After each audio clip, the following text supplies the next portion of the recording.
Jóvenes, les envío un cordial saludo. El tema para esta semana es la importancia del estudio de la historia. El término historia debe traer a nuestra mente lo que es la construcción de una cultura, un ordenamiento de hechos, una trama estructural y la conciencia de una sociedad. En historia también se debe de utilizar lo que es la observación, la memoria, la imaginación y la emisión de juicios, que va a llevar como resultado actitudes morales. Y estas a su vez van a tener también como un resultado lo que es la solidaridad, el amor al prójimo, estimar lo justo y lo verdadero. Y al mismo tiempo se tiene como resultado ese sentimiento hacia la patria.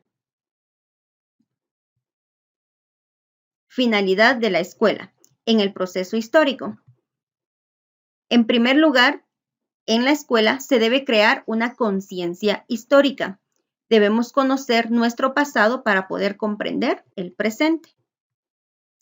Una conciencia para una unidad cultural. Si conocemos nuestro pasado y podemos observar que a lo largo de la historia la población indígena ha sufrido de grandes hechos de discriminación, de racismo, de exclusión, entonces podemos comprender el por qué en la actualidad continuamos con situaciones similares de discriminación o rechazo hacia algunas personas por su condición física, por su cultura, por su idioma y por otros aspectos más. Y esto va a traer como resultado comprender la multietnicidad en Guatemala, el cual es un elemento importante incluso fuera de las fronteras de Guatemala se le conoce como un país multiétnico. Lamentablemente, dentro de nuestra misma sociedad, nos hemos rechazado entre nosotros por nuestras diferencias culturales, situación que a través del proceso de la historia, la reconstrucción histórica y esa conciencia que se debe de generar en los niños, debe ir cambiando estas actitudes de discriminación. Recordemos que a una persona adulta no se le puede cambiar fácilmente la mentalidad de discriminación o de exclusión. Sin embargo, desde los niños, cuando son muy pequeños, se les puede ir fomentando de mejor manera una unidad cultural. Contenido histórico. Dentro del contenido histórico siempre es conocer el pasado y sus métodos, por ejemplo, está la resurrección, que consiste en resurgir o revivir esos momentos históricos. ¿Cómo se van a revivir esos momentos históricos? Ahí es donde entra mucho la creatividad del docente.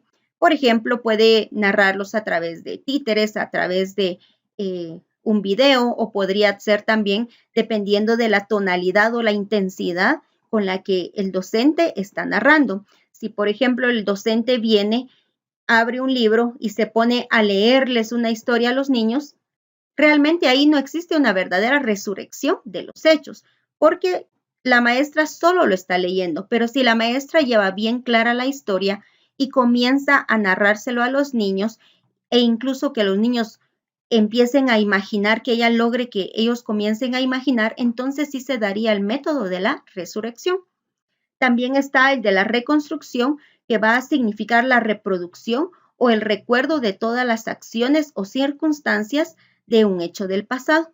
Entonces, también la reconstrucción va a ser dependiendo de la habilidad que el docente vaya a tener al momento de contarles un hecho histórico.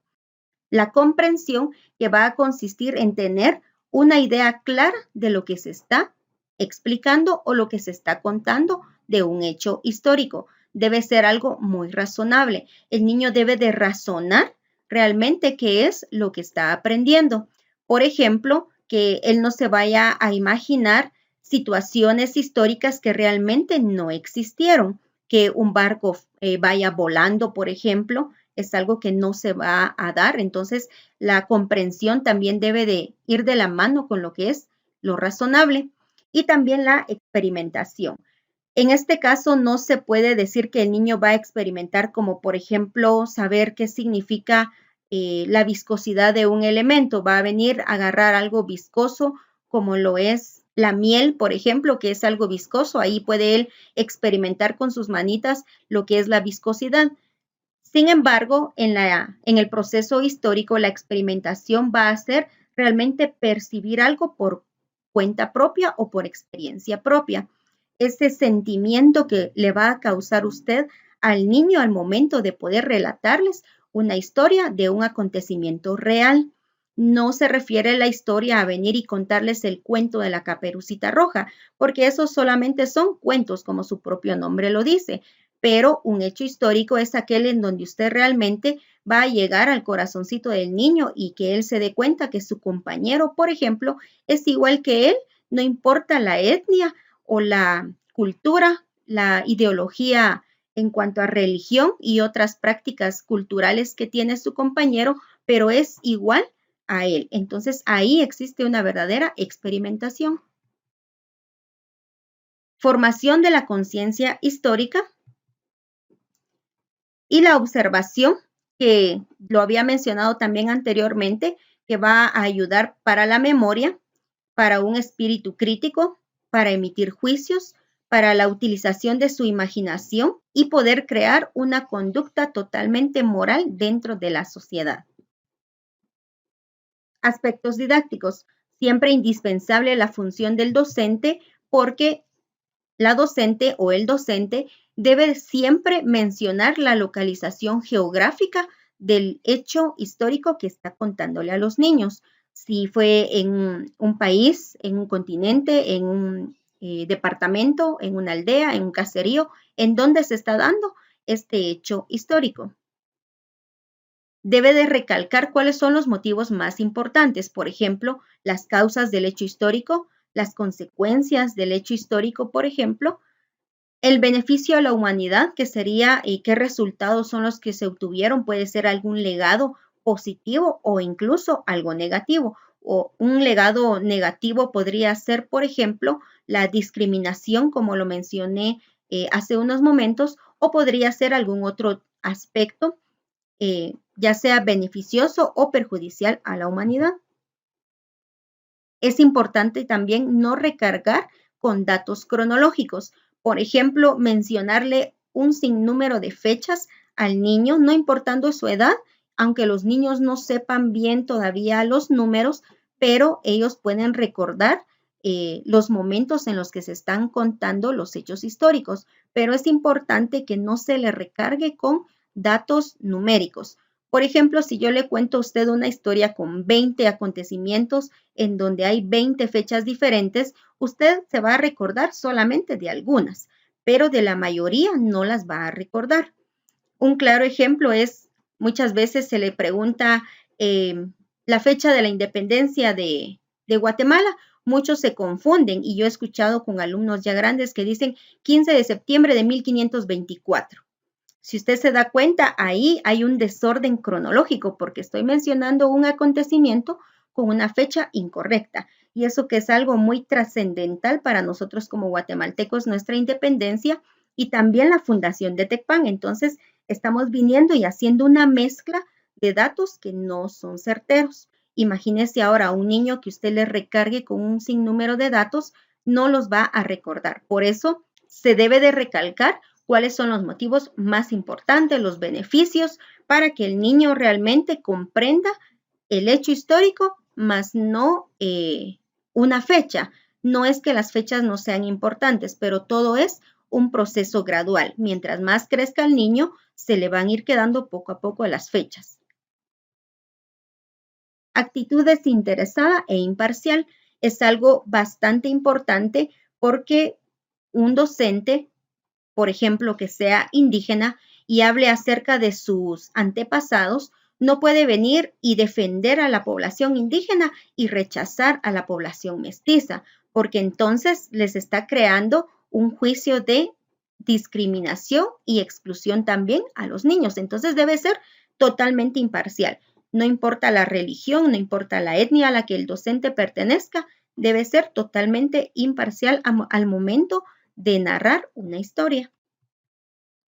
No actitudes de egoísmo o fanatismo hacia una secta, un partido o una agrupación. va de la mano con lo que mencioné anteriormente, ser totalmente imparciales.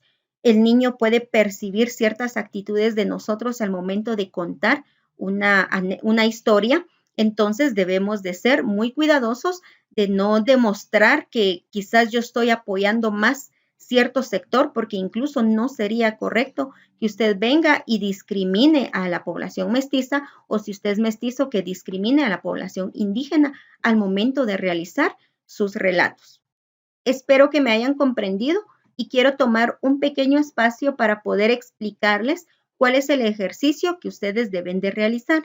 El ejercicio va a consistir en utilizar el tema de las fiestas patrias, aprovechando que estamos en el mes de independencia de Guatemala.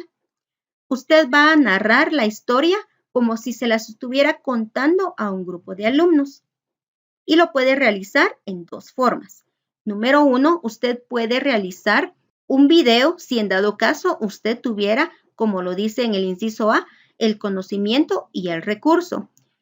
¿Qué tipo de video? Por ejemplo, puede ser como los videos que nosotros los docentes les hemos estado enviando para poder explicarles los temas de la unidad. O si usted sabe hacer otro tipo de videos, pues también los puede utilizar. Ahí puede usted utilizar sus conocimientos y su creatividad. Y recuerde que es para niños, por lo tanto debe utilizar un lenguaje apropiado para los niños. En el inciso B, si usted no puede hacer videos, entonces puede dar como una clase modelo. Puede utilizar cualquier tipo de material. No le estoy pidiendo que haga material. Por ejemplo, si usted ya tiene títeres, si usted tiene algunos carteles, los puede reutilizar. No importa que no sea de mi curso, pueden ser de otros cursos. Los puede reutilizar. Lo que a mí me interesa realmente es la forma en la que usted va a contar el dato histórico acerca de la independencia de Guatemala. No importa si usted hace su tarea como lo dice el inciso A o como lo dice el inciso B, debe ser acerca de la independencia de Guatemala. Y el punto número 4 dice que no hay un mínimo ni máximo de tiempo para el video.